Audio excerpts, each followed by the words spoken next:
Dans la famille Xiaomi, je demande le petit modèle, je demande le petit frère, je demande le Xiaomi, le Mi 11 Lite. Mi 11 Lite 5G parce qu'il existe deux versions du Mi 11 Lite cette année, une version 4G, une version 5G. Vous l'aurez compris, l'idée c'est vraiment de différencier les gammes pour en proposer pour toutes les bourses. Dans quelques temps, les modèles seront tous 5G, donc la question ne se posera plus au niveau de la dénomination entre le Mi 11 Lite 4G et le Mi 11 Lite 5G. On l'a vu d'ailleurs chez Samsung il n'y a pas longtemps, je ne sais pas si vous vous en souvenez, au niveau du Samsung Galaxy A52, il y a une version 4G, il y a une version 5G. C'est sensiblement la même chose ici avec ce Mi 11 Lite. Qui dit différence de version, on dit également différence de prix. La version 4G est à 329 € contre 399,90 ici me semble-t-il, quasiment 400 €. Donc là, qu'est-ce que nous propose ce Mi 11 Lite à quasiment 400 €? Eh bien pour moi, il a 3 points majeurs, 3 points vraiment intéressants qui font que vous allez pouvoir venir l'acheter et je vais tout vous dire tout de suite.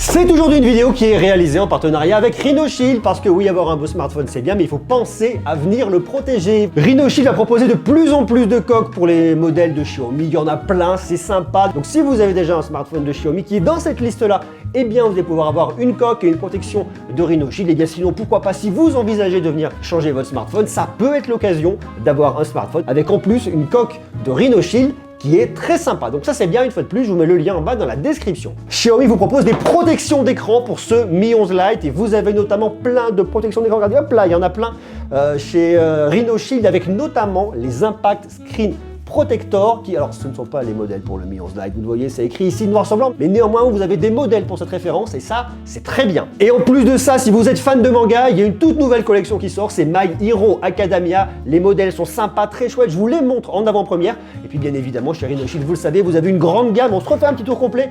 Vous avez notamment de la Solid Suite carbone ou tout noir comme ça, très sympa. Il y a du Fortnite à droite, à gauche, c'est sympa. Vous avez également des coques approuvées par la NASA. Vous avez du Hunter x Hunter, Fairy Tail, Assassination Classroom, des coques dans le sport avec notamment la NBA et ici les Chicago Bulls. Et bien évidemment, vous avez de la Crash Guard et du mode NX. Vous allez pouvoir soit garder le dos apparent ou alors mettre une backplate à l'arrière. Il y en a plein dans différents univers, notamment League of Legends. Ça c'est très sympa. Donc vous avez 5% de remise avec mon code. Il est juste en bas ici. Vous cliquez sur le lien présent dans la description. Vous allez économiser de l'argent et vous allez venir protéger votre smartphone dans les meilleures conditions et ça, c'est vachement bien.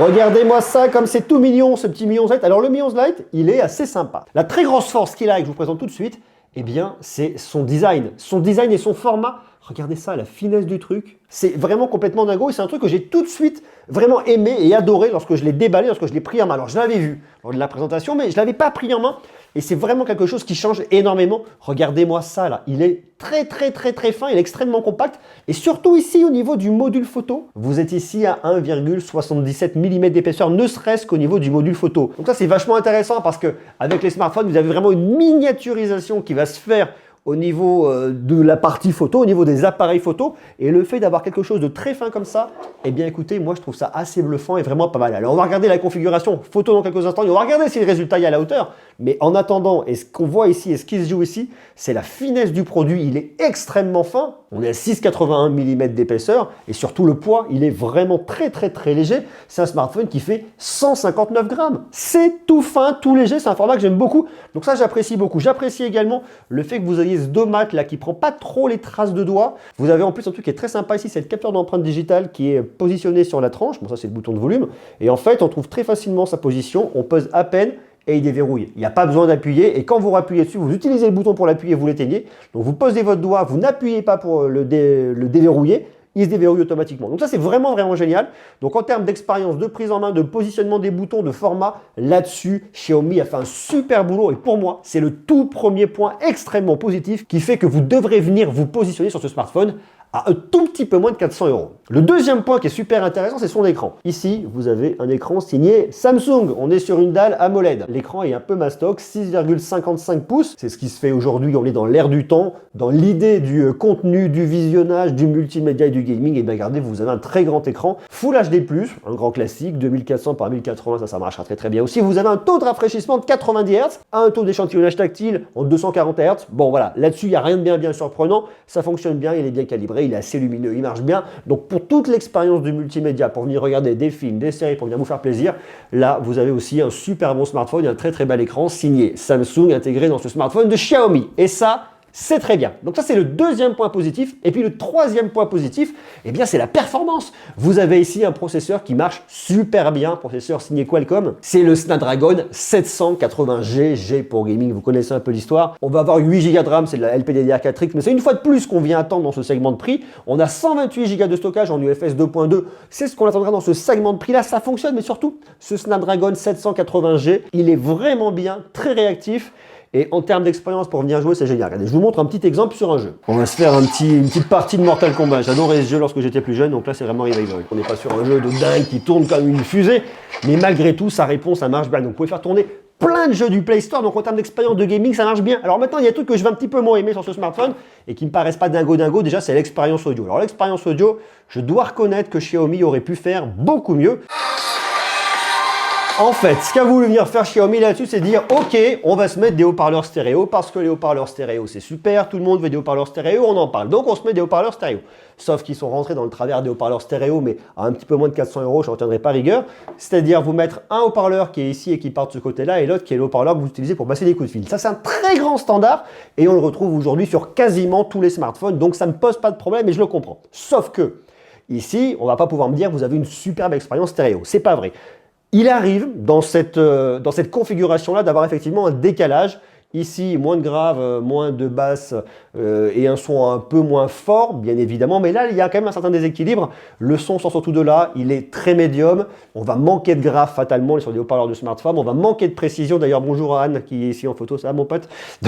Donc ici, vous voyez, c'est pas ouf. On se dit effectivement, j'ai des haut-parleurs stéréo, c'est super bien, mais en réalité, l'expérience là-dessus, elle est pas dingue. Et en plus de ça, dans ce segment de prix, très souvent, on retrouve une prise jack. Et ici, Xiaomi a fait le choix de ne pas vous mettre de prise jack à un peu moins de 400 €. Néanmoins, et le point positif, parce qu'il faut quand même des points positifs sur la partie audio, eh bien vous avez du Bluetooth 5.2 avec plein de codecs aptX et compagnie. Donc vous avez de quoi faire. Donc ça ira. Autre point qui est un petit peu en dessous, c'est la partie de l'autonomie. Vous avez à l'intérieur une batterie de 4250 mAh. On va pas tenir 2 jours, on va tenir une journée. Si vous êtes un peu plus cool, vous tiendrez un poil plus pour venir aller jusqu'à une journée et demie, mais pas plus, pas au-delà. Point positif, parce qu'il y a des points positifs bien évidemment, vous avez un bloc de charge rapide de 33 watts, ce qui vous permet de le recharger quand même assez rapidement. Alors il vous faut une heure, il vous faut à peu près une heure pour venir le recharger de 0 à 100%. Vous le savez, je vous l'ai déjà dit, on ne décharge pas son smartphone jusqu'à 0% pour le recharger jusqu'à 100%. Non, on laisse son smartphone arriver aux alentours de 20% et on le remonte jusqu'à 80%. Comme ça, on vient éviter la dégradation plus rapide des cellules, on emmène sa batterie plus loin dans le temps. Un point qui est sympa, c'est toute l'expérience logicielle avec MIUI 12 basé sur un Android 11. Je vous ai déjà parlé de MIUI 12 sur Xiaomi l'année dernière. Il y a eu quelques petites mises à jour faites entre temps, ça marche bien. Allez voir ma vidéo sur MIUI 12, vous allez voir que MIUI 12 c'est très sympa. Et vous vous en douterez parce que ça a des usages très forts, c'est toute la partie photo. La partie photo, on s'en doutera, à un petit peu moins de 400 €. Eh bien, ça ne va pas faire des merveilles. On ne va pas avoir une machine qui va être dingo comme ce qu'on va voir sur le Mi 11 ou alors sur le Mi 11 Ultra dont on parle d'ici quelques jours. D'ailleurs, je vous invite à venir vous abonner, vous cliquez sur le petit bouton rouge qui est là. S'il est rouge et que vous n'êtes pas abonné, vous actionnez la cloche, comme ça vous serez notifié dès qu'une prochaine vidéo arrivera et ça c'est une très bonne nouvelle. Alors regardez, qu'est-ce qu'on a ici à l'arrière au niveau de la photo? On va se décrypter un peu tout ça pour essayer de tout comprendre. Alors ici c'est notre capteur principal, c'est un 64 mégapixels. On va ouvrir ici à f1.79. En dessous, on va retrouver ici une caméra de macro. C'est une 5 mégapixels qui ouvre à f2.4. Et au-dessus ici, regardez là, tout petit cachet ici, eh bien vous avez un ultra grand angle.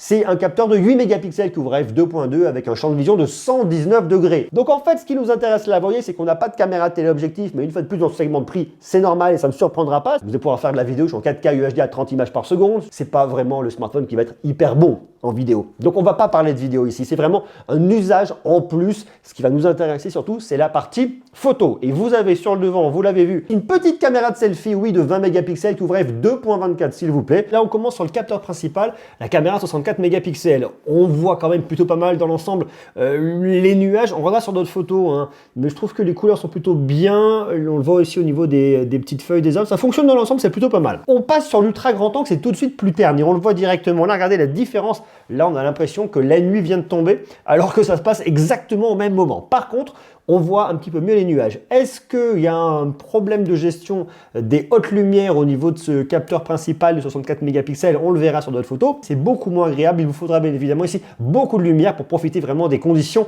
optimales sur ce capteur ultra grand angle. On continue ici avec un zoom x2, bien évidemment en x2. On utilise la caméra de 64 mégapixels dans laquelle on vient zoomer, donc ça marchera très bien. On peut aller plus loin jusqu'en x10. Une fois de plus, on oublie, ça on l'a déjà eu sur plein de smartphones, c'est la même chose ici.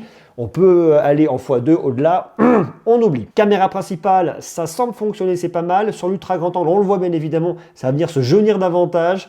On va perdre un peu en précision. On voit quand même ici le ciel, donc c'est quand même plutôt pas trop mal dans l'ensemble. On peut zoomer un peu plus, je vous dis, en x2, ça marche bien, il n'y a absolument aucun problème. Et dès qu'on va au-delà, c'est pas terrible. La caméra de selfie fait sensiblement le taf aussi. Je vous emmène terre Auvergnat, on est devant le stade Marcel Michelin où se passent les matchs de l'ASM. La caméra de selfie, pas mal. On perd un peu en piqué, mais rien n'est bien surprenant ici. Sur une caméra de selfie, c'est relativement classique. Je vous ai fait quelques photos en macro. Je suis pas très fan, mais bon, on peut faire des petites choses si on le souhaite en macro. Est-ce que l'usage est réellement là? Est-ce que c'est réellement intéressant? Je suis pas sûr.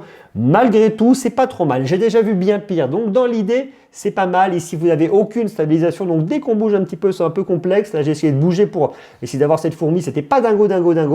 Mais pour avoir un bout de tissu sans bouger, en se calant sur le sol et en maintenant, on arrive à faire des choses assez rigolotes. Les photos de nuit sont pas dingues.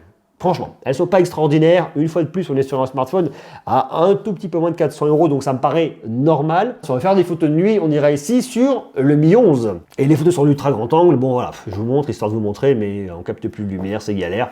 On l'est sur un ultra grand angle, c'est normal, c'est comme ça. Donc bon, là-dessus, rien de bien décollant. Donc vous voyez, ce smartphone, il a 3 points forts. Il a le design, il a l'écran et il a la performance. Il a quelques petits points en plus qui sont assez sympas, notamment le fait d'avoir du NFC pour le paiement dématérialisé avec Google Pay, le fait d'avoir une double SIM ou une nano SIM plus carte micro SD si vous voulez augmenter le stockage. Pourquoi pas? On a du Wi-Fi 6, très bien, mais par contre, ici, vous n'avez pas de certification IP, pas d'IP67, pas d'IP68. On n'a absolument aucune certification. Je pense qu'ici, Xiaomi a voulu aller à l'économie. Je ne doute pas que ce smartphone soit étanche. Je pense que s'il rencontre un peu de pluie, ça fonctionnera bien, il n'y aura pas de problème. On évite de se baigner avec, de toute façon, c'est pas fait pour. Mais ce qui est sûr, c'est qu'ici, il n'y a pas de certification. Alors, on a un smartphone qui est un tout petit peu moins de 400 €. À 400 € dans ce segment de prix, il y a beaucoup de monde. Ce qui est sûr et ce qui est intéressant, vous voyez, c'est que Xiaomi a cette stratégie de venir inonder le marché. Ils le font clairement.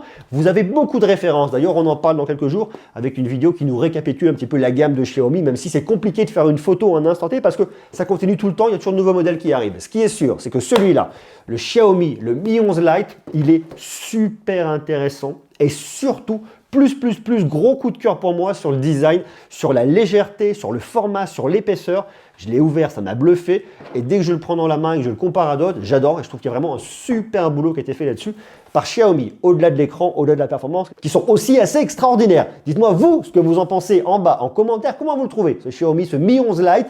Moi, j'aime beaucoup et une fois de plus, il faut aller dessus si vous voulez un smartphone fin, si vous voulez un smartphone léger et si vous voulez un smartphone qui ne fera aucun compromis au niveau de l'écran et au niveau de la performance. Dites-moi vous ce que vous en pensez en bas en commentaire. Quant à nous, on se retrouve très vite. Des bisous, de l'amour, prenez soin de vous. Ciao.